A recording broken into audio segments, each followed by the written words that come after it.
The official name of this lecture is The Recruiting Landscape, what it is like to be recruited and get a job. There will be a follow-up email with this lecture with some written resources you can read on evaluating your job offers, salary, equity, so on and so forth, as well as some guidance from Ashu and I on strategies to apply to companies that are partners of Make Schools, not partners, brand name, not brand name, and so on and so forth. So starting off, I want to address recruiters. And in particular, the fact that there are two different kinds of recruiters. There are recruiters that are in-house and recruiters that are regular. In-house recruiters work for the company that you want to work at. So an in-house recruiter at Google is an employee of Google. An in-house recruiter at Facebook is an employee of Facebook. They make money because they are employed at the company. Sometimes they get small bonuses for hiring people, but they're working only for Google. A recruiter who works at Google will not refer you to Facebook, obviously, right? It's like their job is to find people for Google. In contrast, regular recruiters make money on commission by having companies sign and agree that if they present them a candidate the company ends up hiring, that the company will pay the recruiter a finder's fee on the order of 15 to 25% of the starting salary. What's the problem with regular recruiters? You might say, well, that sounds like a win-win arrangement. A regular recruiter, they only take your money, the company's money, if they introduce them to a good candidate. And so that seems like pretty, interests aligned. And so maybe I should work with a regular recruiter. That seems a good idea. Problem is that regular recruiters, unfortunately, are often tricky and unscrupulous. Ways that they can be tricky include trying to make you think they are actually an in-house recruiter. So saying things like, hey, Pharaoh, I work with Google, which what they really mean is I sent Google a resume once. I work with Google, Pharaoh, and I'd love to pre-screen you for the Google interview process. So send me over your resume, and we'd love to set up a time to chat. And then you go out and you're like, man, I got an interview with a recruiter from Google. Awesome. And I sent them a resume and they liked it. Sweet. They didn't care about the Make School thing. Awesome. Okay. Hop on the phone with a recruiter. They ask you a few basic questions, maybe non-technical screen, maybe semi-technical screen. They're like, great. That sounds great. I'm excited. We're going to move you to the next step, which basically means you are now not embarrassing enough to introduce because you passed their vague pre-fake screen. And now what they're going to do is they're going to spam 100 companies with your resume, saying, hey, here's a candidate we have. His name is Pharaoh. He's great. Why is this a problem? Well, A, you came in with the pretense that this person was working with Google. And second, this person may have now crowded out companies from hiring you directly. Because here's the deal. If your resume gets sent to Make School, and Make School has a deal with that recruiter that anyone introduced to Make School by that recruiter, I have to pay the recruiter a fee. And you didn't know that. And you independently apply to me, I can't consider your resume independently because I have a deal with the recruiter that since you were already pre-introduced to me by the recruiter, I have to pay off the recruiter if I want to work with you. And so you may not realize it, but by giving a regular recruiter your resume, you might end up getting passed on to all these companies where they're locked into an arrangement where they can no longer talk to you directly. Yes, Andre? They will literally take your resumes and spam people. The form that they have signed is usually with the companies. So a company thinking, oh, this doesn't seem too bad, let me work with this recruiter, and this recruiter seems like decent, maybe good recommendations, they may not realize, and you will not be able to tell if a recruiter is highly honorable and indeed works with top candidates, or if a recruiter is dishonorable and just is gonna spam tons of people with resumes. Shannon?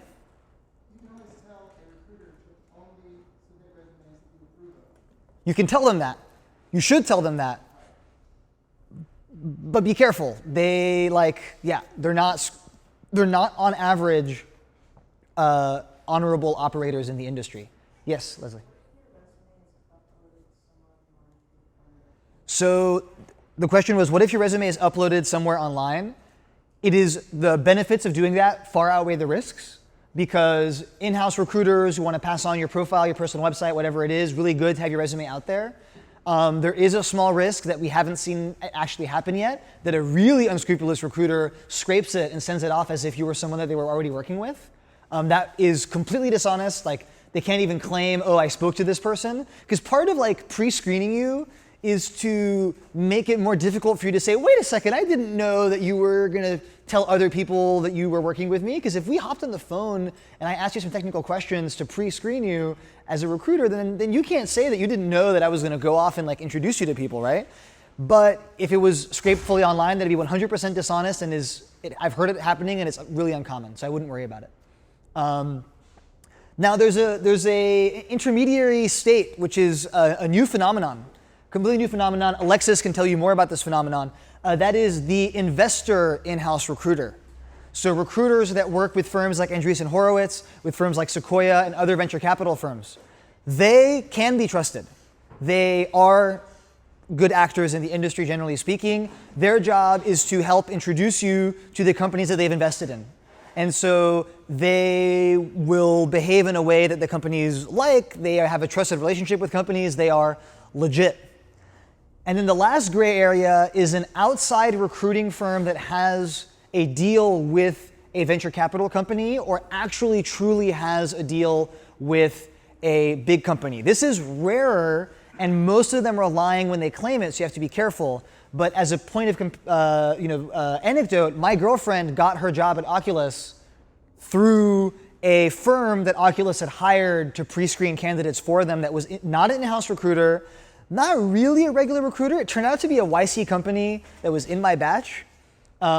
But it's touchy. So if there's something that's like in the middle where you're like, oh, this does actually seem legit. Like, this firm says that they work for Sequoia Capital, but they're not. I looked them up on LinkedIn and they don't work. Their employer is not Sequoia Capital. It has a different firm name. What's going on? Check with us and we can try to figure out what's going on, do some little back channeling.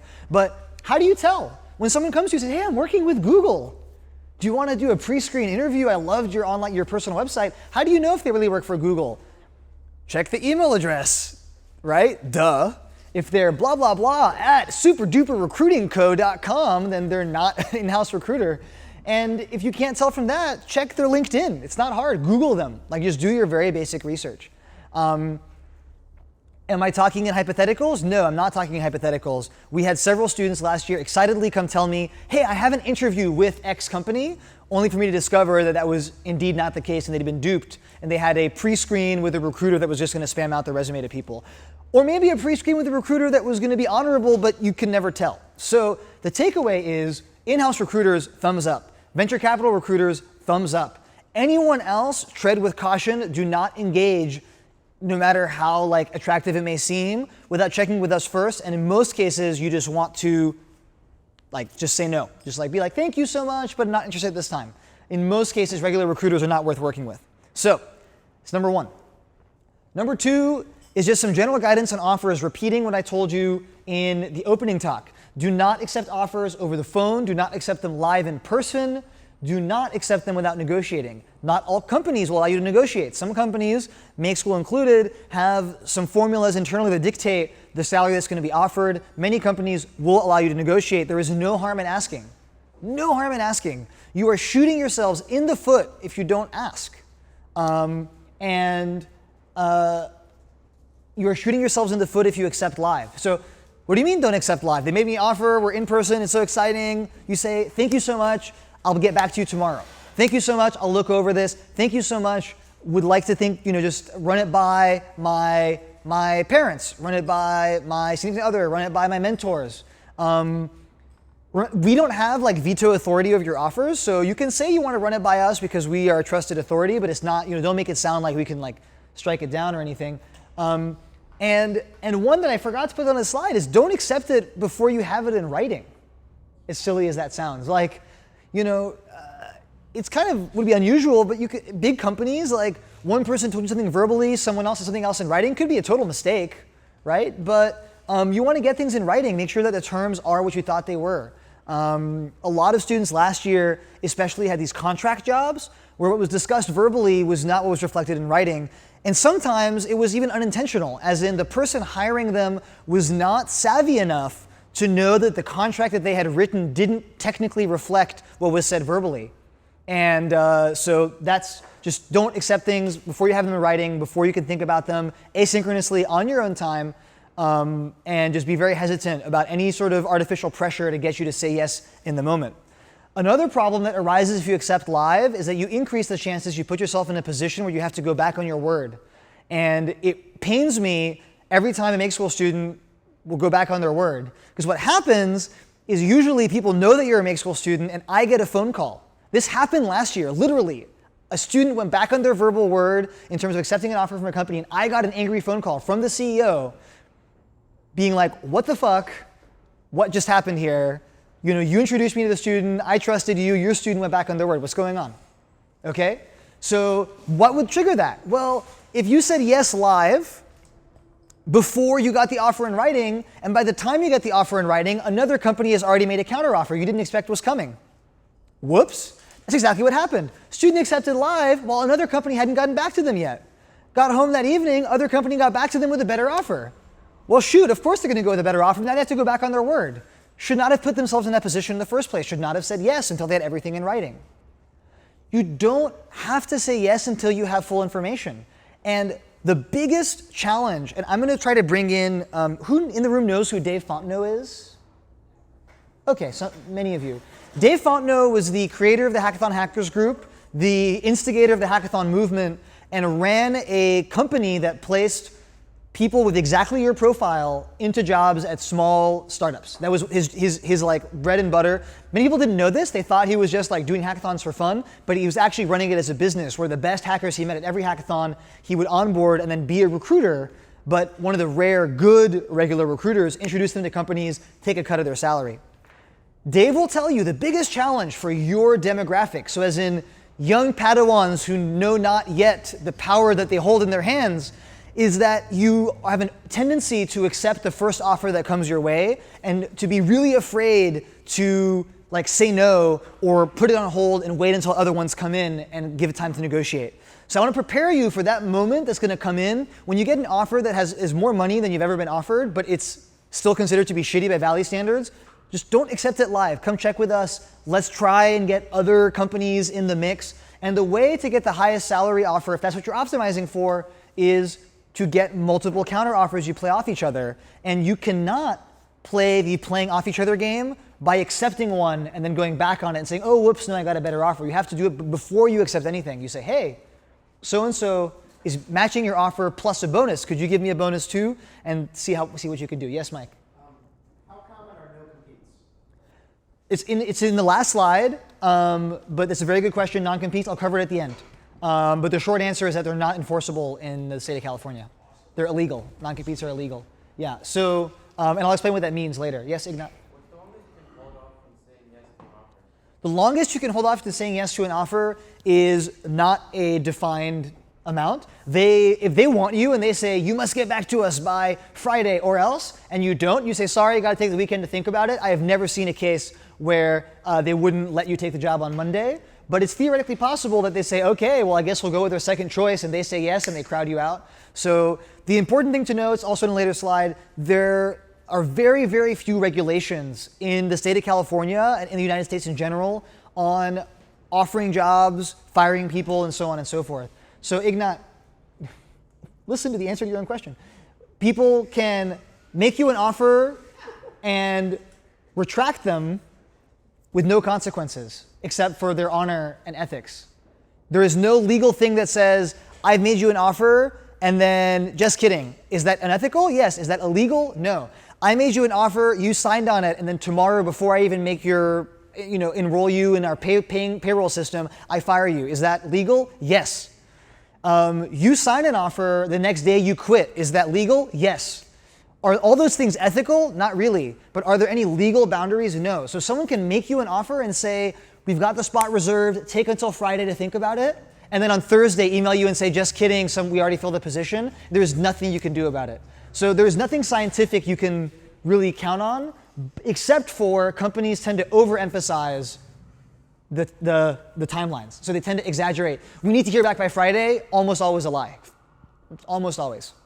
But I don't want to tell you it's always a lie, because one of you will hit that one rare case where it was not, and then you miss out on the job. But in most cases, it's about optimizing expected value. So ideally, it's not just one job on the table, you have multiple that you're somewhat excited about, and you are able to take calculated risks. You say, you know what, stalling to get a counteroffer to negotiate for a 10K higher salary is worth the risk that between Friday and Monday they fill the job, knowing that, in Jeremy's opinion, the risk is very low. And if it happens, that's shitty, but it's a risk that you're willing to take. So it's all about taking measured and calculated risks. So that's just the kind of the short thing on offer. Just don't accept them live. Don't accept them without things in writing. Yeah, this gave me a lot of grief last year. Yes, Ignat? This also pertains to internships and grad? Yes, this is for your internship search, right? You're all looking for, this is valid for internships. Now, internships in particular tend to be the least negotiable because bigger companies just have a fixed number they give all interns. But even that is sometimes negotiable if you have a counteroffer. So you might hear Facebook say, this is the number for interns. But then if you say, well, I have an offer from LinkedIn, they're like, but just kidding, and they might come back to you. They might not, but there's no harm in asking. There's no harm in asking. Okay. An important thing to understand is whether you are being hired as an employee or as a contractor.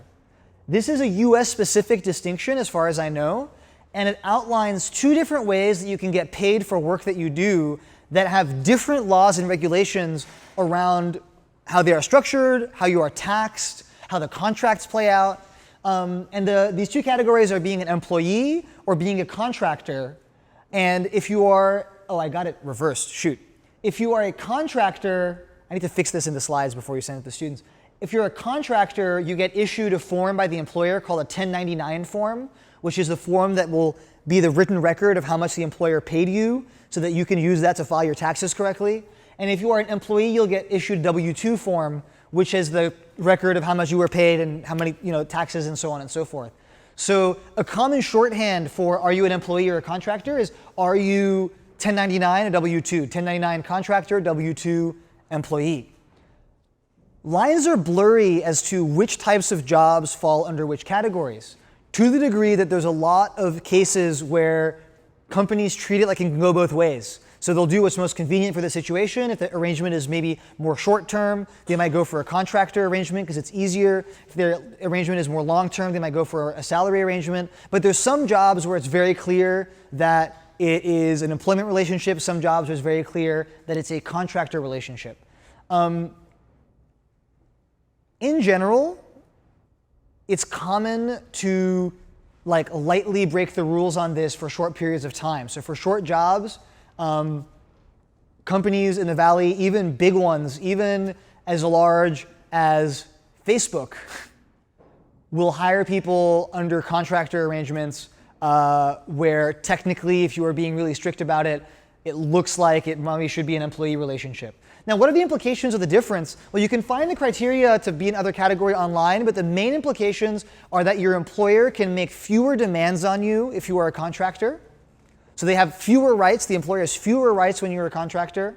They cannot enforce certain things like mandatory attendance on a regular basis to events. They cannot enforce fully what times you're supposed to be present. They can give guidelines, they can ask, there can be certain mandatory occurrences, you have to be here for this, but in a general way, a contractor is allowed to have flexibility as to their own schedule, is allowed to have flexibility as to what they use to do the job.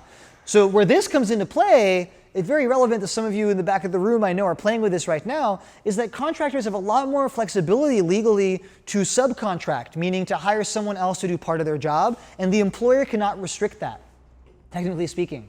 So if you're told, I'm going to pay you $10K a month to work on an iOS app and you're a contractor, you can technically, without the employer having to know, go and have other people hop on board to help you out. As long as between you and them everything is done correctly, the employer does not have to know. In contrast, if you're a salaried employee, the employer can mandate what times you show up, can mandate a lot of different things, can mandate that the work has to be your own and all kinds of other stuff. Where it gets tricky in the United States is that employment is still at will. So you can say, but I'm a contractor. You can't stop me from doing X, Y, Z. And they can say, fine, you're right. I can't stop you, but you're fired. Oh, you want to keep the job? You don't want to be fired? Okay, well then do this X, Y, Z thing. That, in many cases, would technically be illegal. But in the practical terms, unless you've been truly wronged, as in you have not been paid for work done, it's often not worth the trouble to go and contest, which is unfortunate because they give employers some leeway to like break the rules, thinking that you're probably not going to call them out on it. So the things at Make School that we are really upset about when we hear about is people not getting paid. It's like very problematic. Assume negligence over malice, like people, getting paid a little bit late is not a disaster, but just them seeming like they don't want to pay you is a disaster. And poorly structured contract agreements where expectations are not laid out correctly, and so on and so forth. If you're talking to someone about doing a defined scope of a job, so build an app, and then there is an end point that makes sense. Come teach these 2 months of the summer academy, right? Things that have a defined scope are usually much better fits for a contract job. Because there is a clear endpoint to the job. And crucially, a salaried job cannot be milestone-based. A contract job can. So on a contract job, someone can work hundreds of hours and not get paid until they deliver a milestone. Whereas a salary job, you have to get paid no matter whether or not you're delivering anything until you choose to fire the person. If you are salaried, you are usually eligible for company benefits that include health care and access to things like maybe the company gym or free food or whatever. Contractors usually are not eligible. And there are really important tax implications to be aware of. On the employer side, if any of you are thinking about starting a startup, this is not something you can mess up on the tax side. So accidentally misclassifying someone is generally fixable, especially if it's for a short period of time. If you get audited by the Department of Labor and they go, whoa, that person you hired for a month should have been an employee, not a contractor, consequences relatively minimal. Of course, if you're Uber and they're saying every single driver of yours has been misclassified since you started, they all should have been employees and not contractors, you're in big trouble. But where you can get in trouble as an employer, as a founder, is getting the taxes wrong. It's one of the very few things that can get you personally in trouble. So when you start a company, your company assumes a lot of the liability of things you do wrong, right? If you do business through that company, then that company is the thing that can get sued, that company is the thing that can get fined, but usually not you, not the person, right? That's why the name of the most basic type of company you can form is a limited liability company, because it limits your personal liability. But you mess up your taxation for your employees, it is a felony. Personal felony, as in you, the individual who is in charge, can go to prison. And a close friend of Ashu's and mine almost did. So be very mindful, like do your homework on the employer side. On the employee side, things are pretty standard if you're W-2. Most of the wisdom you know about it kind of makes sense. Employees get salaried, taxes not so complicated. If you are 1099, much more complicated. You're considered to be self-employed. You're not working for the person, you're a contractor, so you're considered to be your own employee. The way that you file tax is very, very different. You need to be diligent. You usually have to send an estimated tax payment 3 times a year in quarterly installments before the actual official tax date, which is weird, completely weird. And because you're considered self-employed, you actually have to pay the employment taxes that normally the employer takes care of if you're salaried. And repeat that. When you are a salaried employee, your employer pays taxes on your salary. Before the money ever makes it to you, they pay some taxes. When you are a contractor, you get all the money up front and you are responsible for paying those taxes. So, what situation does this lead to? If I have a 10K monthly job with Pharaoh that is a contract job, and a 10K monthly job with Adrian that is a salary job, who gets more money at the end of the month? Raise your hand if you're in Team Pharaoh. Pharaoh, the contractor, gets more money at the end of the month.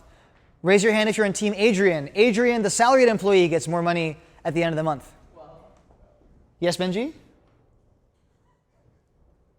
Account after the first month of work. Pharaoh the contractor or Adrian the salaried employee? It's Pharaoh. It's Pharaoh. Pharaoh is a contractor. as an employer, I'm not employing him. I don't pay employment taxes, right? So the money that makes it into Pharaoh's bank account is exactly $10,000. When I'm hiring Adrian, as an employer, I have to remove out of Adrian's paycheck some taxes. What makes it into Adrian's bank account is going to be more on the order of like $8,000 to $9,000.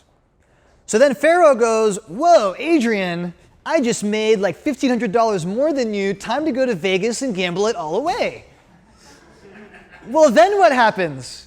Come tax day, Pharaoh has to pay those employer taxes that were pre-taken out of Adrian's paycheck. Plus gambling winnings. What? Plus gambling winnings. So Pharaoh is on the hook for taxes just at a later date. So it is theoretically possible to end up with less money in your bank account than you owe in taxes at the moment you have to pay taxes because you did not realize that you were on the hook for taxes. Thus, if you are being a contractor, your opportunities to mess up your tax situation are much greater. Now, Adrian, unfortunately, United States is much more tax heavy than Americans would like to have you believe. People always talk about, in Europe they tax you a lot. In America, we're business friendly. We don't tax you much. The fact of the matter is, in the state of California, you're getting taxed almost as much as you are in socialist countries like France, which is just crazy to think about. Unless you're making truly high sums of money, it's around the same overall percentage. So Adrian, not only did I take out like $1,500 from your paycheck to prepay some taxes, but you are probably also going to owe additional taxes on what you made. But the United States is weird, sometimes not, depends on a bunch of other factors, and so the government may send you a refund check. It's a weird feature of the US tax system is that the amount that I take out of your paycheck could be too much. And that's legally allowed. We only are allowed to estimate.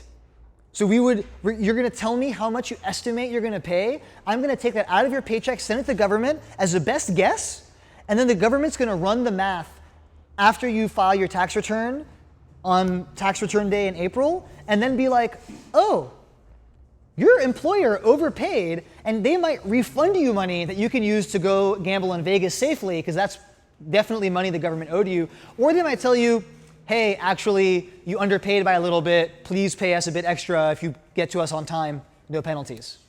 So the United States tax system, unfortunately, is one of the most complicated in the entire world. Okay? There are few, maybe no countries that have a tax code as large as ours, which is why the profession of a tax attorney, accountant, so on and so forth, are so widespread, require so many years of training, and there exists no human in the United States or in the world who has knowledge of the entire tax code. It is effectively too big for any individual to know everything, which means that accountants can sometimes help you out because they might know things that common people don't know about in terms of reducing your tax burden.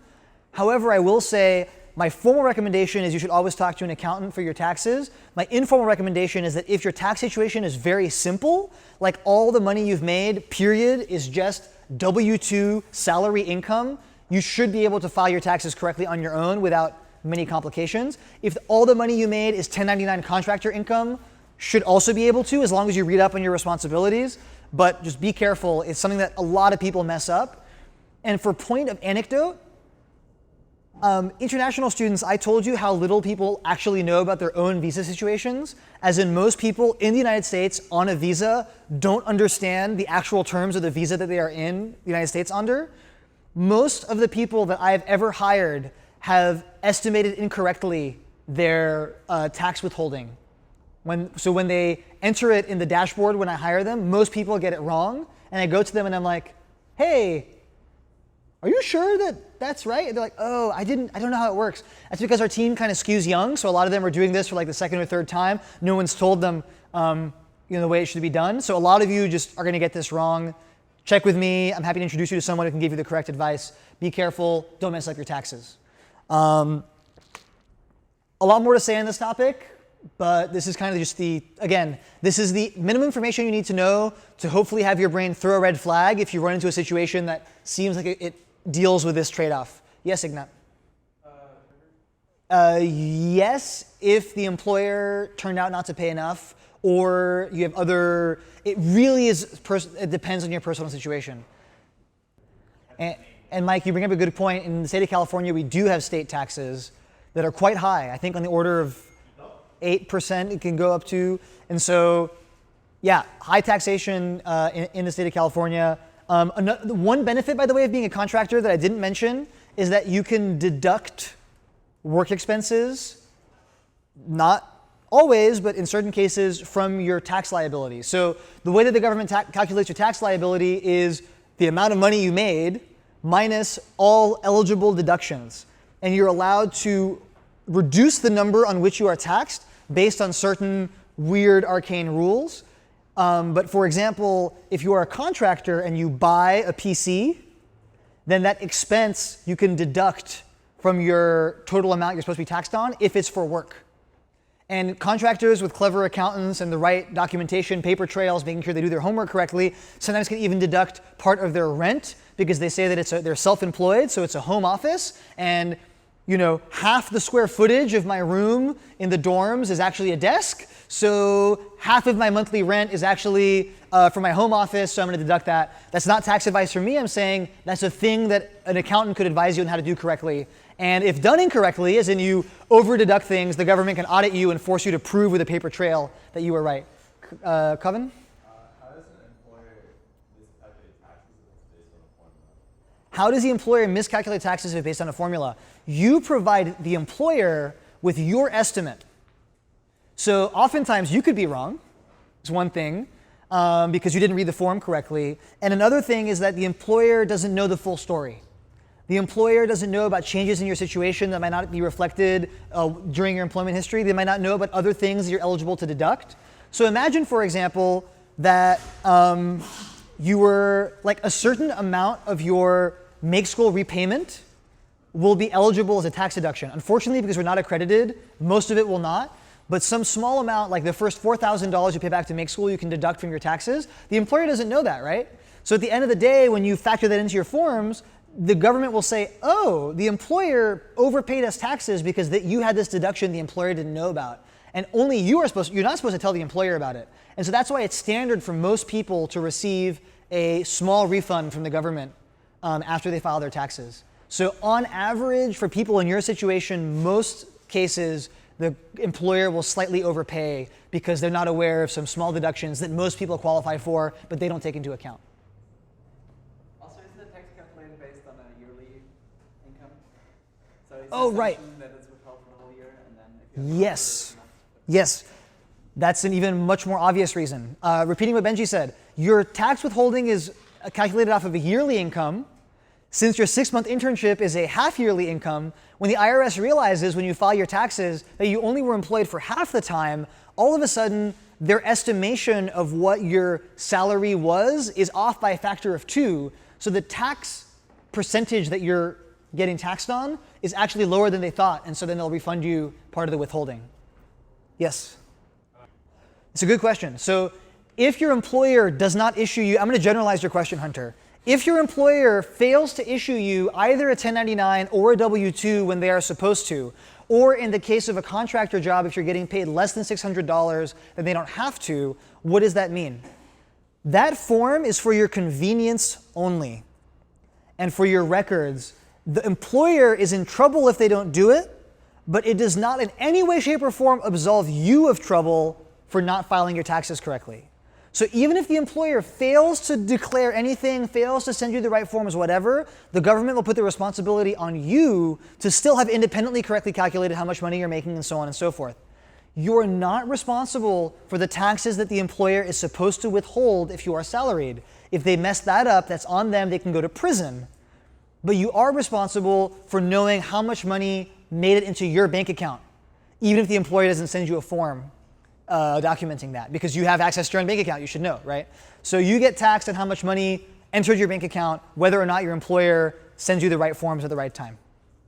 All right, enough time on this topic, a lot more to discuss. Trust me, but we have to move on. Whoa. Okay, so on contract jobs, be careful. Contract jobs are the primary mechanism employed by the angry, mean world out there to screw over make school students. All right? How do contract jobs screw over make school students? They are overscoped because they say, hey, Come on, I shouldn't have to pay you on a weekly basis or on a monthly basis. I'm going to pay you when the app is done, and you're a good engineer. So here's the spec, and you can finish it in a couple of weeks, right? And you're like, yes, I am an overconfident young programmer with an undeveloped prefrontal cortex. Of course.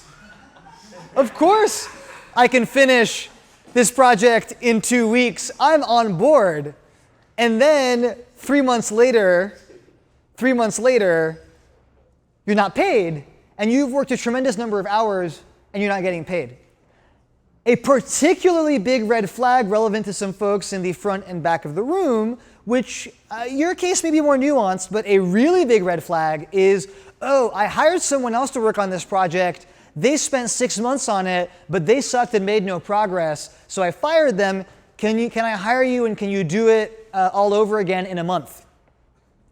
And again, you go, well, I'm a make school student. So you look at their code and you're like, that's some shitty code. Like, so then you talk to the company and you're like, you were totally right firing them. They ripped you off. They wrote some shitty code. Don't you worry. I totally finished a trip planner project and know how to write tests in iOS. I'm going to be fine. And you completely overlook some in-your-face factor that wasted 5 months of development time from that development team that was fired. Maybe the developer documentation for the API they're supposed to integrate literally doesn't exist. And so you thought their code was shitty, but actually they spent 5 months trying to reverse engineer an API, and so they're not so dumb after all, you didn't realize it. And the moment you take on the job, you're like, this is simple, all I have to do is interface with the API. Cool, well let me start the integration and enter black hole of 5 months of disaster, right? You might think to yourself, oh, well, they wrote such shitty code, I'm above that, and then you fail to take into account that the project owner is completely psycho and is going to email you 3 times a day asking for changes in the project scope. And so it looks completely reasonable, but actually they keep on changing their minds. Yes, Hunter? Yes, Hunter, advice on how to avoid that. Yeah, 2 things are okay with it. Yeah, thanks, Hunter. So what happened last year is this a lot. Like students would come and be like, Jeremy, I landed an awesome contract job. I'm getting paid $5K a month. And I'm like, well, that's actually a pretty lowish rate, but okay, $5K, good for you. And then I'm like, can I see the contract? And the contract does not say they're getting paid $5K per month. It says you get paid $5K when the app is finished, and the deadline for that is in a month. Anyone spot the difference? Oh, so if you don't finish the app, you don't get paid? Oh yeah, oh. Moment actually happened. You should have seen the face of the student. I'm getting paid $5K a month. Oh, I only get paid $1. Okay? So, be wary of not so savvy project leads or project leaders. And then this one we've covered ad nauseum, be wary of payment terms. Like just be very wary of payment terms. What they said verbally, what the contract says, not always the same. I'll pay you $5K a month. Asterisk, when the app is completed, was a verbal to written translation miscommunication issue. The punchline for that story is that I told the student to go back and say, hey, would you mind changing the language slightly so that I get paid every month? And the person was okay with it. So it turned out it wasn't even intentional that they screwed over the student in the terminology of the contract. They said one thing verbally, they wrote the contract differently, not on purpose. They were totally cool changing it to the way that it was said. That's not always going to be the case, so pre-negotiate everything, be wary before you sign. Just be very, very careful. There's like so many ways to screw you over. And what all of these, on a sort of abstract level, what these all exploit is your own miscalibration of your self-worth. So if you don't realize that like shitty iOS developers charge $50, $100 an hour to work on iOS projects, then you might be super pumped when someone offers you $30, to work on their stupid, dumb idea. So be aware that there's so many opportunities out there that if you are indeed playing the game where someone has offered you work, then that means by definition you can probably get more, which means to not fall in the trap I mentioned in the previous slide, which is don't just accept the first thing that comes your way. Okay? Hunter. Also, being in contract on the This is correct. Salary, the rates for contractors tend to come out higher than the rates for employees. The last thing I'll say is that the particular miscalculation that students often make is forgetting how much a project would take full time. That's like one thing.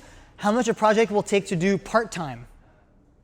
Thinking, oh, well, 10 hours a week, totally reasonable, not realizing that that's way less productive than 40. Like way less productive than 40. And so there's not a linear relationship. And you have to be very, very careful with that. And so if you talk to Benji, who's the most productive iOS developer, at least for especially enterprise scale apps around in the building, and he says that it's going to take him 1 month full time to work on the project that you've just scoped out, that means it will take you 2 months full time, which means it will take you a year and a half working 10 hours a week. So a project that looks reasonable on the face of it, you run it by Benji, Benji's like, whoa, there's things you haven't considered in complexity here, that would take me 1 month. And remember, 1 month means complete, working, tested, all of that. That would take him 1 month. At Make School, if you're working on it part-time, 10 hours a week, it would take you a year and a half.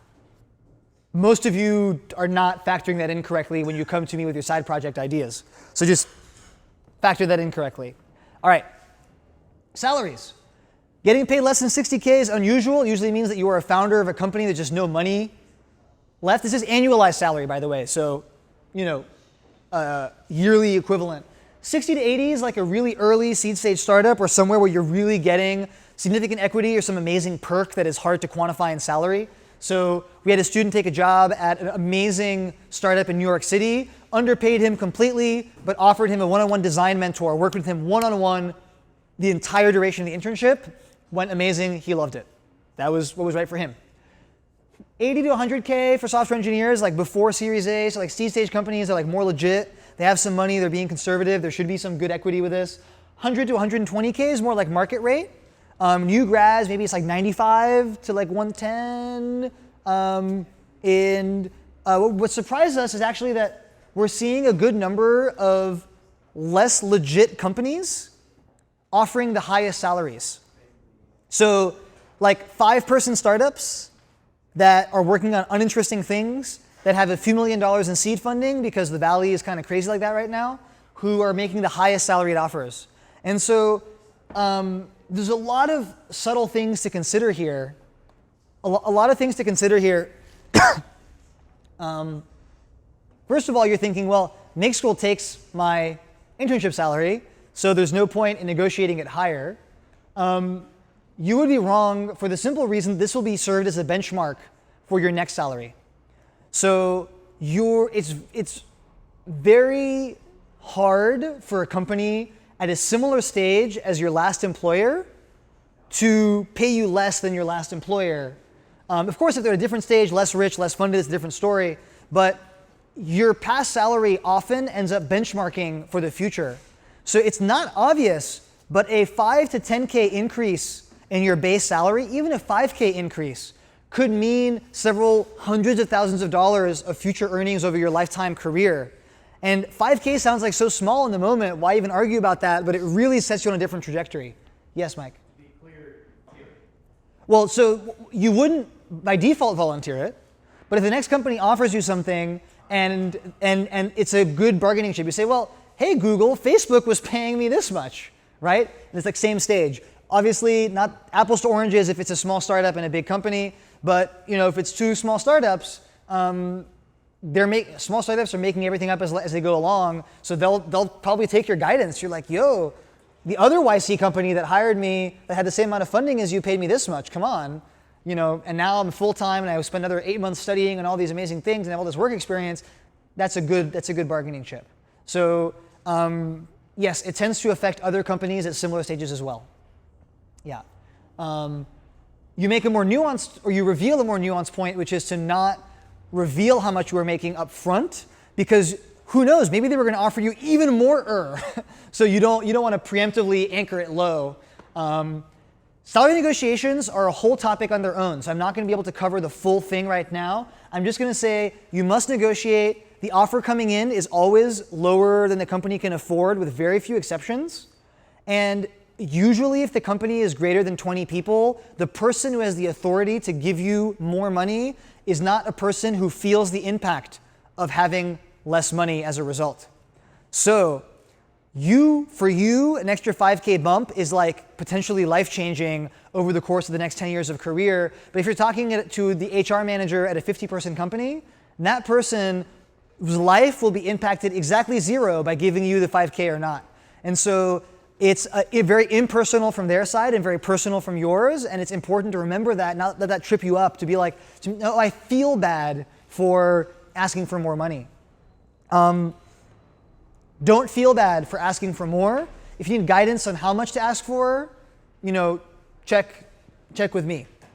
I've had summer academy students, even just summer academy students, end up with 20K higher salaries than they originally were offered with my help negotiating. And again, it was situation, the following happened. Student got an offer.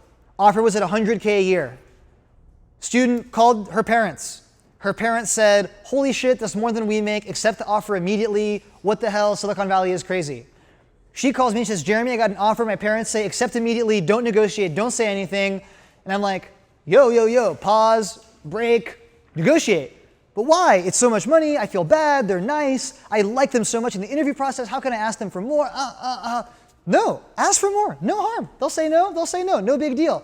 But what if they won't like me? If they say that the expectations of the job are going to be higher, they pay me more, they're going to be expecting more, No, just ask for it. Asked for it, I helped her craft the email, now is making 120. So, and has the title of president at the company, which is kind of cool. So that was an extreme positive case. Like, I can't believe that they bit on the negotiations so hard, but I want to illustrate how off her mentality was. She was so convinced, parents said, friends said, holy shit, that's a lot of money, accept it now, don't negotiate, what are you thinking, sign immediately, and it turns out the company was willing to offer a lot more and she had no idea. Bonuses. There's a myth out there that bonuses are taxed more than normal salary. They're not taxed more, they're withheld on more. So what that means is companies artificially withhold a really high percentage of bonuses, which you then would only get back from the government as a refund on your taxes later. Bonuses are money now, which is like, woo, and very attractive in the moment. The problem with bonuses is that they're a way of giving you a lower salary. And to some degree, long-term thinking, it might be worth trading off one for the other if the option is presented. Many companies don't offer bonuses. Many companies offer a strict formula where it's just set, you can't do anything about it. But if there's some wiggle room, be aware that in the whole salary benchmarking thing that we talked about, the bonus will not get factored in. And so bonuses are this kind of clever way to mask how much you are being paid to make it harder for you to negotiate later from another company. Okay? As weird as that sounds. Like, if your salary on record is 100K and they're giving you a 20K bonus, when another company tries to steal you away from the first company, they'll be benchmarking off, well, you're making 100K and that's going to be the start of negotiations. So be aware of that.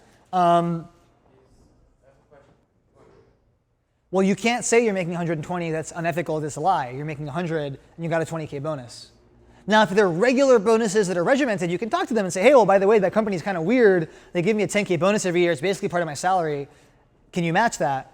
But oftentimes, you'll get a signing bonus, explicitly a signing bonus, not a performance bonus, signing bonus once, and then it's gone. And if you stay at the company for 5 years, you only got it once. And that's what's most common, and that you can't really factor in when you're talking to other companies. Yes? How common are signing bonuses in this industry? What? The The larger the company, the more common they are, is what I thought. A student last year was offered a massive signing bonus from a 5-person startup. So that happened, which was kind of crazy. What about companies that will pay things like relocation fees, things like that? Does that count as a bonus for tax status? Or? Very good question. I'm not a tax attorney, not an accountant, so I can't officially tell you, but the question was, does a housing stipend or relocation expenses or benefits, do those count as income or salary? And the answer is not always. There's very specific rules in the IRS on what does and doesn't, And ideally, you can kind of ask the company for a little bit of guidance and be like, hey, is this usually considered as income? They might be cagey and say, oh, we can't give you tax advice. They might tell you. Usually, relocation expenses for internships specifically are not taxable income. And there's a couple other things that are not taxable income, but a lot of things are technically taxable income. And there's an open debate, actually, as to whether things like free office food are or aren't taxable income and in which circumstances. So kind of confusing, which would be kind of weird, right? Like, oh, if you had to account for the value of the meal that you were being like, hey, employer, can I see the receipt at the back of the cafeteria so I can make sure I pay taxes on this? Like, that'd be so weird, right? So right now, nobody pays taxes on their meals. But there are situations where maybe you should, but it's still being kind of figured out. Yeah. So salary versus salary, this one is easy. If you are salaried, you are being paid on a monthly or every 2 weeks basis. If you are hourly, you're being paid per hour. Okay? So it's always in the context, or almost always in the context of a W-2 employment, but you could also have the distinction for a contractor employment as well. Now, why does the distinction matter? If you're hourly, you have to track hours. Your employer has to trust that you're tracking them correctly. And if you're an employee, not a contractor, employee, and you are hourly, not salaried, hourly, then you are subject to overtime. Anyone know what overtime is? Andre knows what overtime is. Jarek, what's overtime? Too much work. No. 1.5 times your wage. That's right, Andre. 1.5 times your wage. Exactly right. And there's situations even where you could be eligible for 2x overtime. So if you work more than X hours per Y unit, United States or in California, more than 40 hours a week automatically triggers it. More than a certain number of hours in a given day also can trigger it. Hours on weekends can trigger it. If you are hourly, then the extra hours you work that are considered overtime hours, you get paid more. So let's do a thought experiment. Again, Pharaoh versus Adrian. Pharaoh, you're being paid salaried, $10,000 a month. And you're being paid an hourly wage that if you work exactly 40 hours a week comes out to $10,000 a month. Who stands to make more money? Jarek, who stands to make more money? You weren't paying attention. Who stands to, yes. Why does Adrian stand to make more money? So because Adrian will definitely be called in on the weekends for extra stuff. So if Adrian has an hourly wage that multiplied by 40 per week exactly comes out to 10K, and Pharaoh has just a salary of 10K, if Pharaoh works 80 hours a week, he gets paid the same as if he works 30 hours a week. If Adrian works 41 hours a week, he makes already more money than Pharaoh. So on the face of it, we think, wow, being hourly, what an advantage. Why could it possibly not be an advantage? Since we just concluded correctly, you're absolutely right, that on the face of it, Adrian could make more money than Pharaoh. Yes? I forgot to punch the time clock several times, and they're just like, hey, for those hours you can't really work. Yeah, so, oh my gosh, if you track hours and all of a sudden it's more formal, you came in on the weekend for a 3-hour thing, you work for 2 hours at home from home, but it's hard to prove. All of a sudden there's all these peripheral hours you're working that are not getting tracked. That's one way. Any other ideas? Yes, Kyle? Say again? He decides to work less hours? Yeah. So, oh my gosh, 40 hours a week, that's a lot. Well, it turns out I'm actually only really pulling for 35 because I have an hour break for lunch, da-da-da-da-da. Shoot, that's less money than I thought. Good point. Any other ways? Mike? Any overtime pay is taxed at a much higher rate. Is it? Yes. I didn't know that. Okay, overtime pay is taxed at a higher rate, but Overtime and then double overtime is even higher. but you still make some more money, right? If you're doing overtime, you're making more money, period, but it's getting taxed more. So that is good to know, but would not. What? Overtime's also paid higher. No, I know. We talked about that. Dennis, we're missing something crucial. Well, I don't know if I think it's crucial. I'm just going to say you can't be lazy like Pharaoh. He can't be lazy like Pharaoh. Right. Ignat, yes. I want to assume it's something to do with when you quit or you're fired, Does not have anything to do with when you're quit or when you're fired. Shannon, do you have an idea? Yeah, the employer can say they don't need you for 40 hours a week. Actually, even if, aside from like a surprise thing of like, oh, actually, we only need you for 20 hours this week, a very common thing in hourly employee, so W-2, hourly contract, very common phrase is you may not, or usually you must not, work more than 40 hours a week without your supervisor's permission. What are the implications of that? All of a sudden, or even more generally, you may not work overtime without your supervisor's permission. So what happens? Well, Adrian, you get asked by your supervisor to come in the evening and do a bit of extra work. But your supervisor's already told you in the hiring day that we don't do overtime here. So even if you end up doing things that are technically overtime, you will not have a paper record to prove that you asked for permission, and written permission will never be granted because the contract says you need permission. They don't want to pay overtime. They'll never give permission. And so you may never be able to actually register a true overtime hour, which, if you're actually working overtime, is illegal and unethical on the part of the employer. Another thing we all forgot to mention is that salaried jobs usually give you time off in a way that is different from hourly jobs. If you get, like sick days, vacation days, you still get paid your salary. They don't factor in. Whereas hourly jobs more often will just dock you for every hour not worked. And so it's harder to take vacations or time off. Yes, Dennis? What did you mean by can't? Like, why wouldn't the company be able to hire you salary? Good question. I'll answer that in a second. That's my next point. Yes, Mike? Just to add to what you're saying here, I looked it up. In California, the definition of overtime, anytime you work more than 8 hours consecutively in a day, Yep. any hours that day are considered overtime. Hour 9, hour 10, even if you're under 40. Yep. Anytime you do more than 40 hours in a week. Yep. Also, any hours on the 7th consecutive day of work, even if you're under 40. So if you work Monday through Saturday and they call you in on Sunday, even if you're at 30 hours, they have to pay you 1.5 times for that. Or they're supposed to. They're technically in violation of labor law. Yes. Now, are there companies that will play ball and do hourly totally correctly? Even are there companies in their offer that will advertise like, hey, there's opportunities for overtime as if it's a positive, which depending on your lifestyle might be really great that 40 hours a week times your hourly wage comes out to $80K a year. But if you do 10 hours overtime, you can bump that up to like 95. Like the company might be telling you that. Remember that it's still kind of on the honor system. They could tell you that when you sign, and then when you get there, it's like not actually true. And then Dennis, your question is very good. Why couldn't they just make you salaried? Why would they have you be hourly and then break the rules to treat you like salaried? It turns out that there's restrictions on whether you are allowed to make someone salaried. Because what salaried does is it reduces the employee's rights. It's the fact of the matter. Because the employee is no longer eligible for overtime, right? So employers, and the standard is for like software engineering jobs to make people salaried. That's my staff are all salaried. But the standard is to do that. That's what all companies do as soon as they can. But you have to be paying people above a certain amount. And so if you're below the required minimum salary, or if you're within certain occupations, you cannot make someone salaried.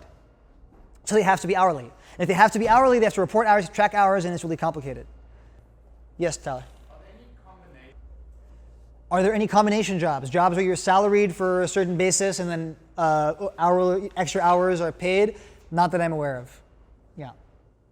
So that's enough on that. All right, equity.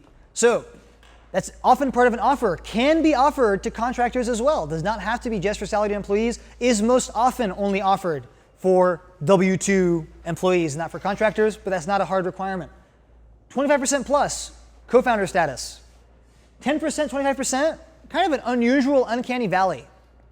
Because if you're a co-founder, usually starting with like 1, 2, 3 other people, that means you should be splitting pretty evenly.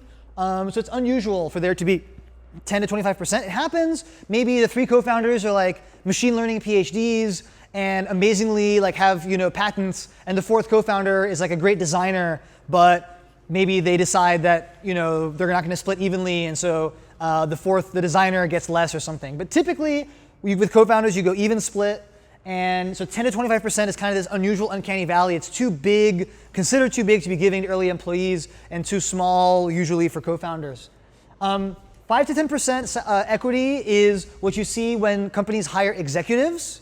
So late down the line, when if I wanted to I guess in my case it'd be like a provost or something, but a normal company, hey, we're going to replace the CEO or hire a COO or someone with a lot of experience. We want to steal an executive from Facebook and bring them to our company. It's the 5 to 10% range, maybe even like 3 to 10% range is what's more common, as well as critical early hires, people maybe who kind of miss that co-founder cutoff, but are like really critical, and you want them on board. Maybe the top machine learning engineer at Palantir you want to steal away to your company, but you already have some funding. They're not a co-founder. You've been working for a little while. Maybe that's the range that you're gonna go for. 1 to 5% is more standard for very early employees. And very quickly after the first, it tends to go closer to the 1% range. And then 0 to 1% is the typical range once a company has Series A funding. So, and you can kind of see online what stage of funding are they at or not. So how do you figure out which bucket you fit into? Because that will give you a sense of whether what you're being offered is reasonable. The most common issue that I run into is startups that are brand new or pre-formation that want to bring on a make school student and treat them in a early employee or typical bucket, when what they're asking for is essentially a co-founder contribution. So be wary of that. Generally speaking, if you join the company 3 months after it started, but the 2 other founders were only working part-time, you haven't raised any funding yet, and the product hasn't been launched, 4 years down the line, when you look back, you're going to look like a co-founder, and so that's how you should be compensated. You're taking the same amount of risk as a co-founder because there's no funding, no product, and so on and so forth. The rule of thumb is you fall down in categories, the less risk you are taking as an employee. So if they're, for example, not paying you at all, then you definitely are co-founder status. You should be getting towards the top. If they have millions in funding, then you're taking less risk, and so as a result, your equity compensation tends to be less. This is touchy, but I just want to make the red flag warning. Someone comes to you and says, hey, we're going to work on it, about to launch this app, need to add a developer to the team, got some seed funding, 100K, which is like almost nothing. Seed funding, we'll pay you way less than we should, and we'll give you, 2% equity. That's like red flag, like you're dealing with a noob. Come talk to us because something is up. Critically, the number of shares you are offered means literally nothing. Companies can create as many shares as they want when they first start. And so you don't know if the company started and the founders said there's going to be 1 million shares or 10 million shares or 100 gajillion billion shares. So do not come to me saying, Jeremy, I got offered 50,000 shares by company A, and company B beat that offer by 100,000. I have 150,000 shares from company B. Because I'd be like, slap, come on. Company B has 100 million shares. Company A has 1 million shares. Company B's offer is actually 20x, 100x smaller than company A. Number of shares doesn't mean shit. Don't get carried away with those numbers. They look pretty. People love the numbers. Just don't get carried away with the numbers. Percents. Big red flag if you can't find out the percent. They say, and we'll give you 100,000 shares. You're like, whoa. And you're like, what percent is that? And they're like, we're not disclosing that at this time. It means, haha, fuck you, noob. Okay? Do not take an equity offer without understanding the percentage that it represents. That is stupid and meaningless. Yes? When offering equity, do they normally offer you non-dilutable shares? No. Good question. Do you normally get offered non-dilutable shares? The answer is no. So you get offered a percentage that will go down over time as the company gets more investment and sells off shares to other people. So your stake will get diluted over time. Typically, companies that get past the first funding round, like we did after a very first funding round, create what's called an employee option pool or employee share pool. That's kind of a cushion of shares that are like pre-allocated to employees, so that you can kind of assume that those are going to be taken up by employees, and so hiring more people doesn't like dilute, other employees, but basically your shares will be diluted. It's the fact of the way the game is played. The more the company raises investment, the more your percentage ownership gets diluted. But the more that the shares could actually be worth. So if you run the math, if you start off with 1% of a company that's worth $1 million, and then they get investment and now worth $100 million, but their investment took out a chunk of your shares, so now you're only worth only have 0.75% instead of 1%, you're still a really happy camper. You now have 0.75% of 100 million instead of 1% of $1 million. So even though your shares get diluted when the company receives investment, if the valuation of the company is going up, the actual value of your shares is going up as well. So next thing is, how can your shares make you money? Oh, no, that's not the next thing. The next thing is, what kinds of shares can you get? 2 ways you can get shares: stock, options. Stock is actual shares in the company. Options is the right to buy shares at a fixed price at some point in the future. Why would you ever offer that? Tax optimization, it turns out. Kind of weird. So what's important to know is that in both cases, you're going to be offered shares almost always with a vesting schedule. The standard vesting schedule is a 4-year schedule with a 1-year cliff. It's like the super standard thing. This means you only get to actually see shares after working for the company for a year. So I can say, hey, Pharaoh, $1 million worth of shares with a 1-year cliff. If I fire you 9 months in, you have $0 worth of shares. The 1-year cliff is exactly what it sounds like, a cliff. The moment you hit the cliff, you get a full quarter of all of your shares at once. And then you get the remainder of your shares on a monthly basis, month by month, until you get all of them 4 years out. So if you quit 2 years in, you forfeit half of your shares. Quit 3 years in, forfeit a quarter. Quit 4 years in, you've got all of your shares. You make it 4 years in, companies often go, shoot, I don't really have a carrot to keep you here because you vested all your shares. They oftentimes might give you a new share package with a new vesting schedule to make you want to stay even longer. The thing to note is that the expected value of shares is quite low for sort of tentative startups. For publicly traded companies like Facebook, it's quantifiable. If they give you X number of shares, you can look up on Google Finance or Yahoo Finance exactly how much a share is worth, and therefore understand how much you could sell them for. But if it's for a startup, the value is very difficult to quantify. So the expected value is quite low. You will get mega rich if you get equity in a company that ends up being the next Facebook. You will likely never end up in such a situation. If you do, then having taken more equity was a good call. Generally speaking, the expected value of getting more salary is higher than getting more equity. So when you have to consider that trade-off, most people pick higher salary if they're optimizing for the average case. If you're young and reckless, you can optimize for more equity, but the expected return is generally low.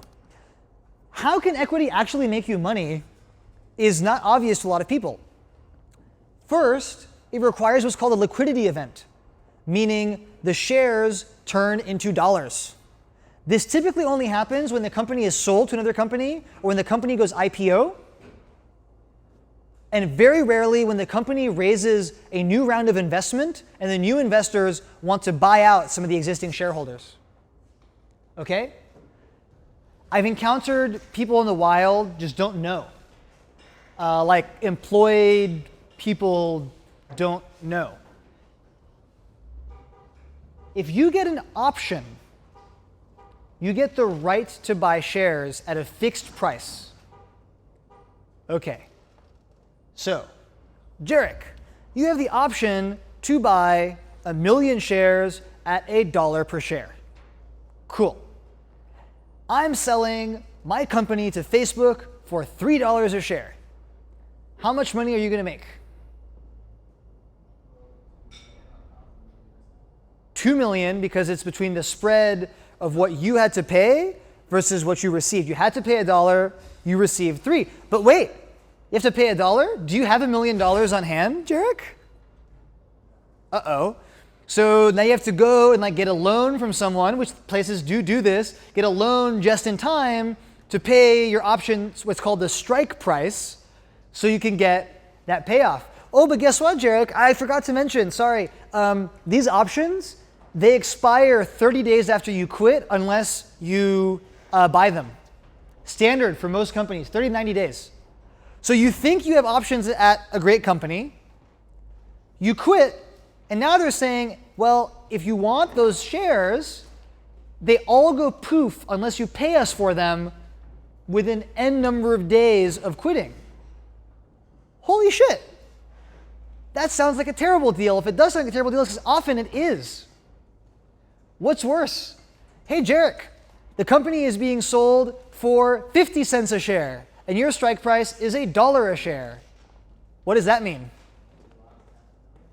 That means don't buy the shares if you haven't bought them yet, and if you have bought them, you just lost $500,000, and the term for that is your shares or your options being underwater. A really shitty situation to be in would be to have your options underwater from day one. That'd be pretty bad.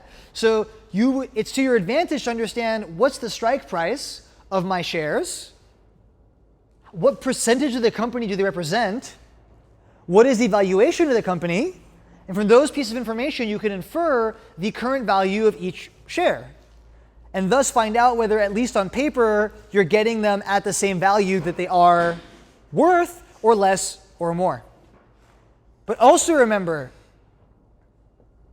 Jarek, you have 1 million shares, $1 a share option, strike price. Cool. We're not selling the company.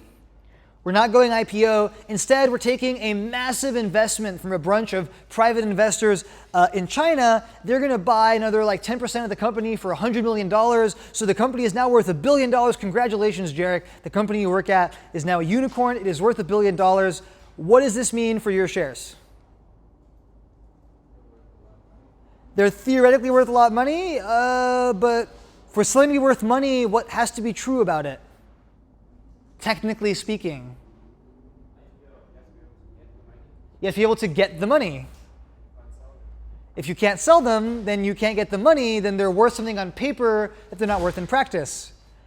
A lot of companies that don't go public or that don't sell, as a result, offer limited mechanisms for their employees to turn options into dollars, or have to come up with creative ways, like the company will buy back shares. So I got $100 million from a massive investor, and it didn't go public, I didn't sell, so now my employees have options they can't do anything with. Okay, I'll be nice and magnanimous. I'll allocate $10 million out of my $100 million to allow employees, if they want, to sell their shares back to me at a certain price. Maybe, but maybe not. So options, like, tread with caution, because there's so many cases where your options can be worth nothing. You quit before the vesting cliff. You quit after, but then you don't buy them because it's a lot of money. You quit after, you buy them, but then they're underwater. You stay at the company, have the option, but there's no way to turn it into cash, right? Lots of different ways that you can get in trouble. Captain Rainbow, educate us more. Oh, yeah, that's super shitty. So that's so right. Captain Rainbow brings up the what's usually called a liquidation preference, which is investors' right, in some cases, to get money before employees get money. And so the percentage that you think you own in the company might not actually represent the actual allocation of capital percentage-wise when money gets infused, which is super counterintuitive. You're like, oh my gosh, I have 1%. The company got bought for $100 million. I should have $1 million. But it turns out that other hidden terms in the deal that's hidden from you between the company and their investors might take some of that money off the table before it even gets factored into what gets sent off to you. Which, incidentally, is why we have so many companies today that are on paper worth $1 billion. Because the Silicon Valley TV show was onto something before it made the mainstream news. We have a prevalent, sort of an overabundance of entrepreneurs who are obsessed with entering the Tres Commas Club, and so are optimizing their fundraising rounds so as to appear as to have billion-dollar companies. And the way that they do this is they say, hey, investor, come on, throw me a bone. We're going to say that our company is worth $1 billion. But don't worry. I'm giving you this mucho mega liquidation preference that no one will see, that is not, I don't have to disclose to anyone because we're a private company. And this liquidation preference says that, if we get bought for between $1 and $5 billion, where actually you get double what your shares are actually worth.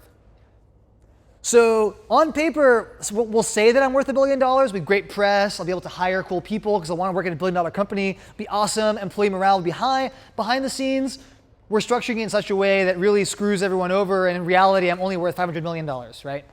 Captain. And the way to ask for that is to say, is there any preferred stock? Well, there always will be preferred stock. That's when investors buy preferred stock. But what rights do the preferred stock have? What are the liquidation preferences? Things like that. And honestly, most companies will not really tell you, which is an unfortunate fact of the industry, but should, as a result, reduce even further the expected value that you should be projecting for your shares. Yes, Andre? So at the end of the clip, you were able to sell the shares though to private Nope. markets? Or Nope, usually not. Usually not. So that was a good question.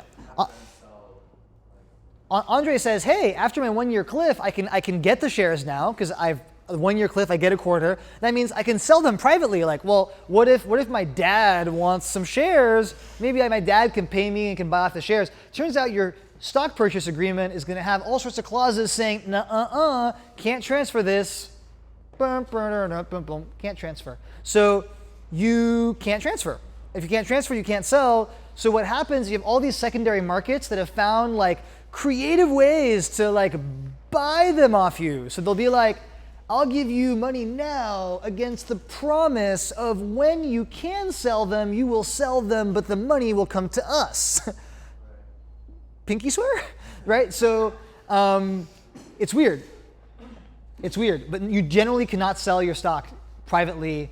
There's no default way that allows you to do that. And any way that you know of is probably exists and is real, but is tricksy and not officially sanctioned. Yes?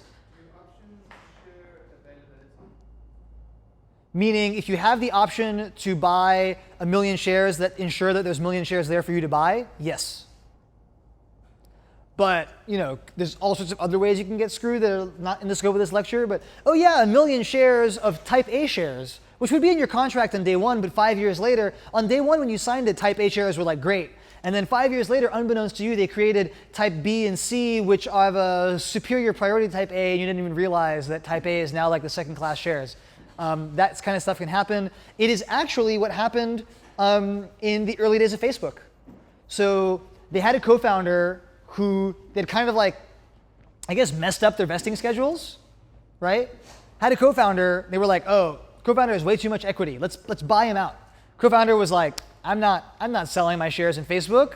So then they were like, all right, that's cool. Well, we're going to create millions of new shares so that the co-founder's share amount represented a much smaller percentage than it originally had.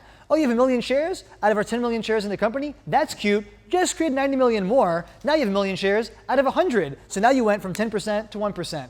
Booyah. So that's what they did. And doing that so drastically violates several laws. They got sued. It got overturned. They lost. The original shareholder, who I believe was Eduardo Saverin actually, was reinstated and given back his ownership to some degree. And is now a billionaire who rescinded his US citizenship and lives in Singapore, where they have a very simple tax code that fits in 2 pages for salaries. Connor? No, I was That was Eduardo? Yeah. So, shares, different from options. Shares you actually get. You have the shares. Woohoo! At Make School, we don't have options yet. So everyone who's been given equity or gets equity has shares. For real. They can't be underwater, overwater. It's real shares. What problems are there with shares? Well, to get a share, you have to buy a share. So one of two things happen. Either the company says, hey, congrats, we're giving you tons of shares, measly $4,000. And you're like, whoa. That's a lot of money. Or the company says, hey, we'll give them to you for free, but now you've received an extra $4,000 in income that year. You have to pay taxes on those shares. That's what we do at Make School.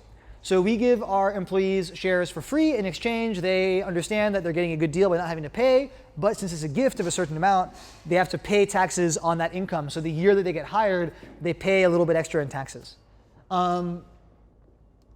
Same deal though. the amount that you like paid for them and the amount they get sold for, the delta between that represents the amount of money you make. If you got them for free, well then, it's kind of all gravy. But just be aware of that. Shares valuations can go down, shares can go underwater. Okay, miscellaneous. Oh yes, Ignat. Where are the shares like stored? It's not like dollars. Where are shares stored? Oftentimes there's like certificates that are printed that might be kept on record by like the company lawyers. Employees might get a copy. Email records of signed documents saying, hey, this is a document that says you have shares is the thing that gives you the right to have shares if it has like my signature on it. There's a thing called a cap table, capitalization table, which keeps track of all the share amounts that employees and investors have. And usually, again, the company's lawyers have an up-to-date version on record. So there's multiple different places. But that leads me to an addendum to point number one. Point number one is read the fucking documents. And the addendum to point number one is keep a copy. Again, this is not hypothetical. Student last year signs a contract, and I'm like, whoa, you signed? But wait, what about this term that would have a dramatic impact on the $30,000 bonus you received and whether you have to return it if you quit early? Oh, I think I don't have to return it. Are you sure? Well, show me the original copy of the contract. Oh, I was supposed to keep a copy?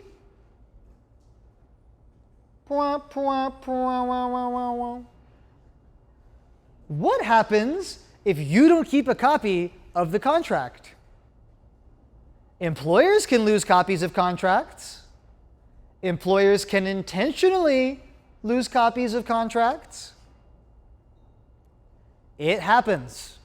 Keep a darn copy. Which makes me actually uneasy when anyone wants our students to sign something in paper.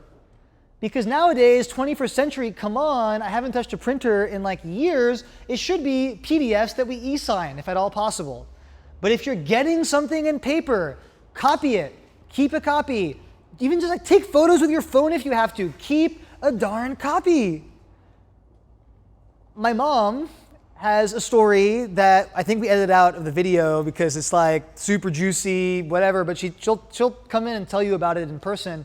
But they had a contract on file that would have invalidated Microsoft's existence because Microsoft had signed an agreement not to produce any software that copied any of the code behind Mac OS or any of the like visual representations, GUI, anything. When Microsoft released their operating system and got sued by Apple, one of the first things Apple did was go, hey, Bill, remember that agreement we signed? Yeah, check it out. You're in the wrong and you're totally screwed. And Bill was like, funny story, I actually lost my copy. Any chance you have yours?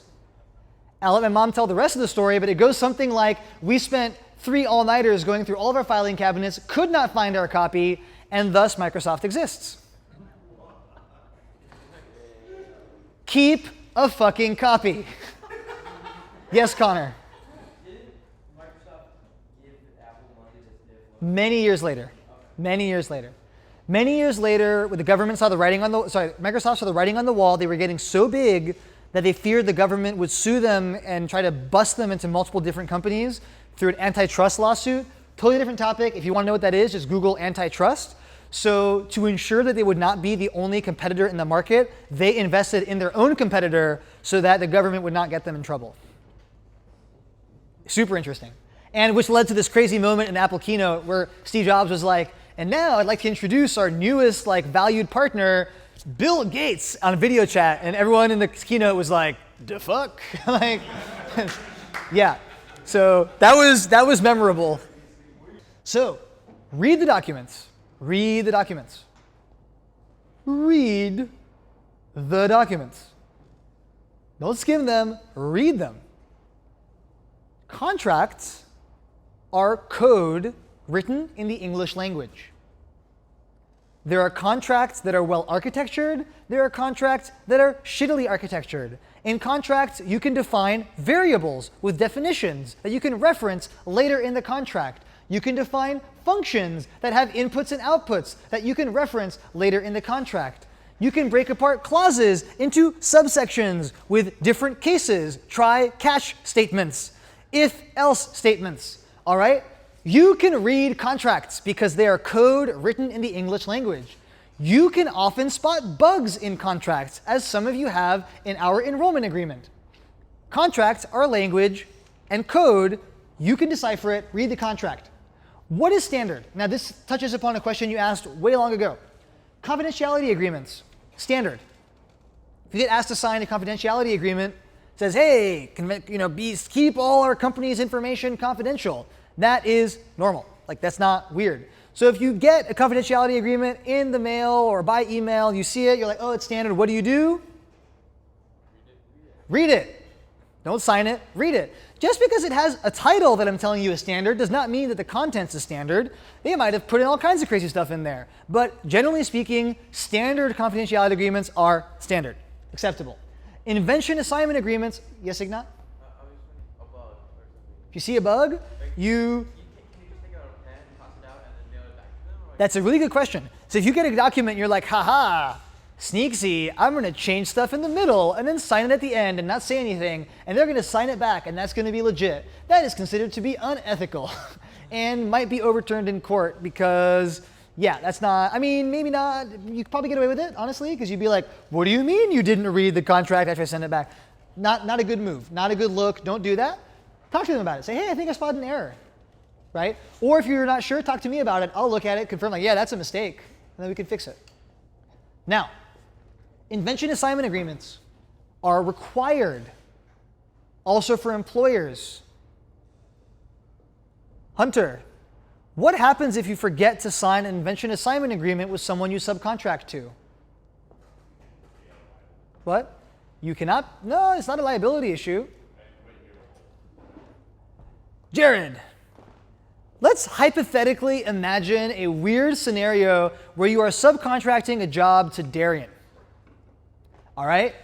You say, Darian, you're going to write code that does this stuff. In exchange for writing that code, I'm going to pay you much money. Who owns the code? Without the agreement, he owns the code.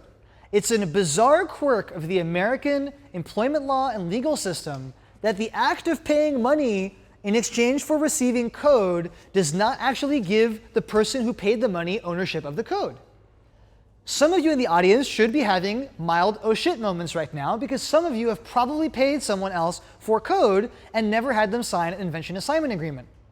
This means that the person who wrote the code and not you, no matter how much money you paid them, the person who wrote the code is the legal owner of the code. They have the copyright, and in fact, in the absence of a license agreement that gives you permission to use the code, you technically can't even use the code that you paid them for.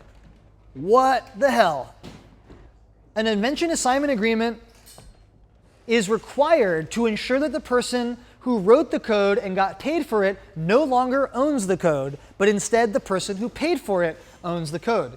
So if you get asked to sign one of these, that's not weird. In fact, without it, your employer would be kind of in trouble. Yes, Ignat? Yeah. So as you can imagine, one of the first things an investor will ask you when they start investing a non-trivial sum of money is send me all of the invention assignment agreements to prove that you actually own the code in your product. And you would be shocked to find out the number of early stage bootstrapped, we just did it at a hackathon for fun, come on, we're all friends, ventures. Oh yeah, the person who wrote that code went back to school 2 years ago, and I guess we don't have an invention assignment agreement. And the investor's like, yo, that person can come back at any time and say, you illegally used my code, you owe me millions. Like, oh, okay, well, that kind of sucks. So let's go back and contact that person and say, hey, old friend who wrote code we used from that hackathon that one time, it's totally cool and chill with you if you let us use the code, right? Can we have that in writing? Could you sign right here? Is that cool? And then you're shocked to find out the number of old friends who all of a sudden aren't so friendly and want money or other things in exchange for you using their code that you've already paid them to use. So, on the hiring side, important. On the employee side, standard. Non-competes are illegal in the state of California. A non-compete is an agreement that says you will not work for a competitor, you will not use the skills that you are using on the job at another job for X number of years. There are states where that is legal. Boggles my mind. It means that if I hire Connor to do software engineering and I write him a non-compete, I could potentially legally enforce that Connor is not allowed to be a software engineer at another company for 5 years. There are people who lose their livelihoods because they signed these without thinking, and now they cannot work anywhere for years in the profession that they know how to do. In California, not the case. A non-enforceable means even if in your contract, not valid. So your contract can say there is a non-compete, you can sign that contract and a judge will toss it out in court. Yes, Hunter? In fact, invention agreements always include, or always should include, an addendum where you can list everything that you want to exempt that you can prove you built before you started working on the job. So that would be exactly what Hunter described. Very important to do. It goes even further than that. All contracts will almost always say anything that is written, including emails, are rendered void by the contract. Which means that if you sign the contract, and it turns out to have a term that's in violation of what you agreed upon over email, tough luck. Contract wins over the emails. Yes. The contract will say any prior agreements, oral or written, are superseded by this contract. Okay. So non-competes are not enforceable, even if they're in your document. Yes? I think those are enforceable, if I remember correctly, in California. They are enforceable. What changes all of this is if you're getting paid to not do one of these things. So a company can't say non-compete, pure and simple, not enforceable. You can say, hey, and we'll pay you X dollars to not go work for a competitor. That technically is okay. I just want to make another quick point on invention assignments before we talk more about non-competes. In your invention assignment, no matter what it says, in the state of California, if you do something on your own time with your own equipment, so not the company laptop, not the company phone, hopefully not in your company GitHub account, not on your company email, but if you do it purely and strictly on your own time with your own equipment, you own it, no matter what the invention assignment agreement says. Okay. Now, there can be like clauses that say that you agree to not work on things on purely your own time that would be considered work for the company, because companies don't want you pulling a technicality on them. They also will say things like, if you deliver that work to the company, then the company now owns it. That is legit. So if the company can prove that like you're trying to bust them on a technicality and that, yeah, you built it on your own computer on your own time, but it was on your own time, but it's still company work, and you then gave it to your boss as the work, then you're not going to be able to go back later and say, oh, but that was on my own time. I actually own that. And then let's validate this. So, yeah, you want your contract to say on the contract will be enforced according to the laws of the state of California. And as long as your contract says that, if they try to sue you over something that was in the contract, they have to do it in California court. They have to do it in California court, even if the company is, in Delaware and your new job is in Florida. If the contract says state of California, then everyone has to fly out to California and do it in the courthouse here, and no judge here will enforce it. Some companies will be according to the laws of the state of New York State, because of many startups out there. I need to double check on non-competes in New York, but I believe they're also unenforceable. All right. They are enforceable in Massachusetts, and there's been a lobby from the software engineering tech industry for a long time to try to make them unenforceable in Massachusetts. But again, just because you take a job in Massachusetts from an employer that even Massachusetts-based, if your contract says laws of the state of not Massachusetts, then that's the laws that prevail. Okay. Does that work in any state? Can you say, as the laws of California, but you are working? Yes, you can say that in any state, as weird as that sounds. So my dad once, I'll give you the 2-second funny anecdote. He was doing a contract with Samsung. My dad is a French citizen, French national. His name is Alain, like a very French guy, born in the suburbs of Paris. And he was doing a big deal with Samsung, a big deal with Samsung. And they were arguing over which jurisdiction the contract would be enforced in. So they didn't want it to be in the courts of Korea because they don't speak Korean and that would be a total mess. Samsung did not want it in the United States. They're like, oh, that gives you home turf advantage if you ever get in a dispute. Of course, a US judge is going to favor the US company because they like American companies who are foreigners. So they said, we want somewhere neutral where we feel like we'll get, it'll be fair. And so they pushed really hard and my dad pretended to resist and then conceded in exchange for other wins in the contract to allow them to have the enforcement location and law interpretation be in Paris. And because being Korean, they didn't know that my dad's name is like very obviously French. They didn't know my dad was French. And so he was like, okay, fine. If you really must, I'll give this up in exchange for 3 other things. We can have it be in Paris. And so they later realized he was French and they were like, fuck. Because no French court would give, the law is supposed to be the law, but favoritism plays. Okay, we have one last slide. I just want to reinforce employment is at will. You can quit anytime for any reason. You do not have to give notice. Should you? Of course. I'll talk next week about ethics at work. Ethics at work are different from laws at work. Can the employer fire you in an instant? Yes. Should they try to give you notice? If at all possible, that's better, right? So ethics, law, different. California is at will, can be fired at any time for any reason.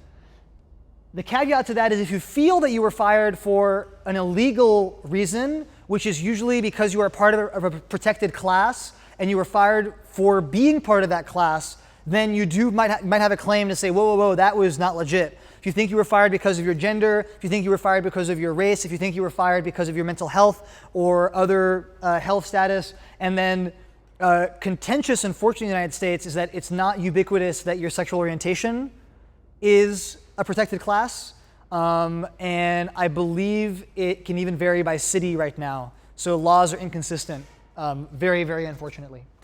Okay, we need to get you all to lunch. So just want to end with like signs of noobitude, not as in things that you will do as noobs, because you're all somewhat newbie and that's fine. Signs of others approaching you who might be noobs and that might cause problems for you. So let's go 50-50, my idea, your code, burn, red flag. That person thinks that your skill, which is currently valued in the market to be worth on the order of 100K plus a year, is somehow worth $0 and we'll just like go 50-50 on the equity or whatever. For that to be worth it, you really have to feel like you're going to get a lot out of the project that's non-monetary. It's going to be an amazing portfolio item or something, and these are almost always worth avoiding because the person doesn't have the right sense of how much code is worth and ideas are worth basically nothing. We're in stealth. I can't tell you or you'll steal my idea. You're a programmer. So if I tell you my idea, you're going to steal it. That's like, people who say that get left out of the room, like laughed out of the room in Silicon Valley. You can't say that. Don't say that to other people. Like, just don't be that person who's like, I'm working in this like stealth project, can't tell you, so stealth. Just don't do it. It's like the number one sign of being a noob. It's like, people will be like, oh, you're new here. Like, when did you fly in? Like, like last week? Like, oh, new to the Valley, eh? So just be very wary of people who have that attitude. It's 1 in a million, a project that actually is dealing with something so stealth they can't tell you about it. And if that's the case, the reason they give you will not be, oh, you're a programmer, you could clone it. That would be like the stupidest thing. It has to be like, it's stealth because I know that there is an entire department with $50 million of funding and 300 employees at Google trying to do the same thing. I don't want them to know that I'm doing it too. In which case, they shouldn't be too scared about telling you because you, individual young student, will obviously not be able to copy their idea. If they're literally worried that you as a programmer will jump on the brilliance of their idea to clone it, they are delusional because the odds that they have an idea that is worth stealing is very low. Flip that around, the odds that if you tell someone your idea, they will go out and copy it and steal it, that will hurt you in some way, is basically non-existent. Right? Just like literally never happens. Yes, Josh? What do we say to these people, like, you have to sign an NDA first? Yeah, that's like a sign of noobitude. That's like, What do we say to that? Like, it happens all the time. yeah, like, oh, I won't tell you my idea until you sign an NDA. I mean, run the NDA by me, but just like, it already shows you that they're probably not worth engaging with, unfortunately. Yes, Andre? Yeah, an NDA is a non-disclosure agreement, which is supposed to be an agreement that says, sign this, and then we'll talk, and then the things that I tell you while we talk now, you cannot tell anyone because the contract says that you're going to keep it secret. I even had people be like, come on, let's sign a friend-DA, actual quote. Listen, one thing I say is, do you intend on enforcing this? It's like, oh, so you're telling me about your app idea, and if I tell my friend, you're going to sue me? That's what you want me to sign a contract that says that? Is that your plan? Is that your game plan, really? But that's more confrontational. Andre's thing of like, hey, your idea might intersect with things I'm already working on, and so I probably can't keep it secret because it'll be too hard to isolate the stuff that you tell me from stuff I already know and already am talking about.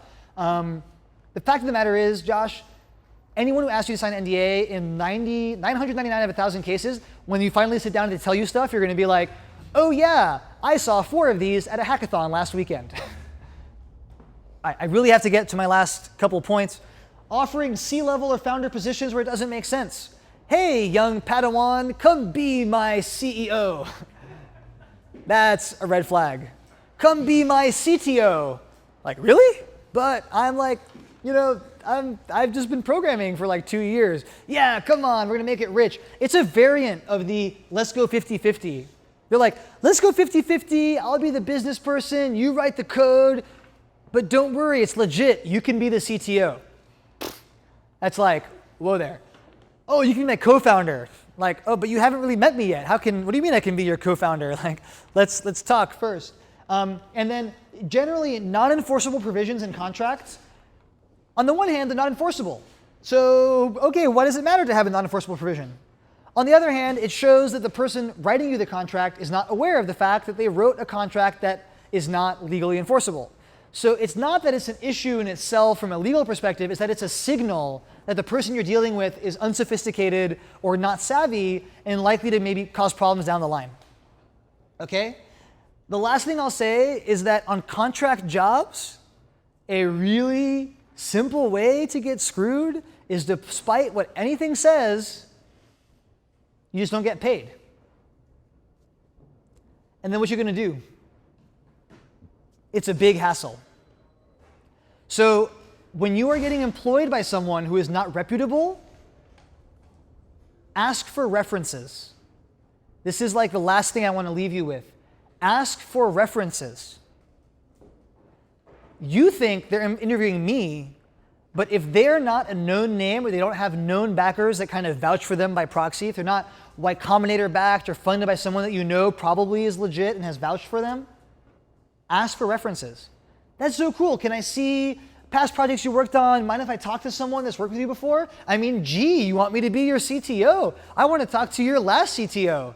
Oh, Dr. Klein, you haven't had a last CTO? This is just a side project? Fascinating, right? Be very, very wary of these situations. Does that all make sense? I think I'm done. Yeah. The last one is behaving honorably. We already talked about this.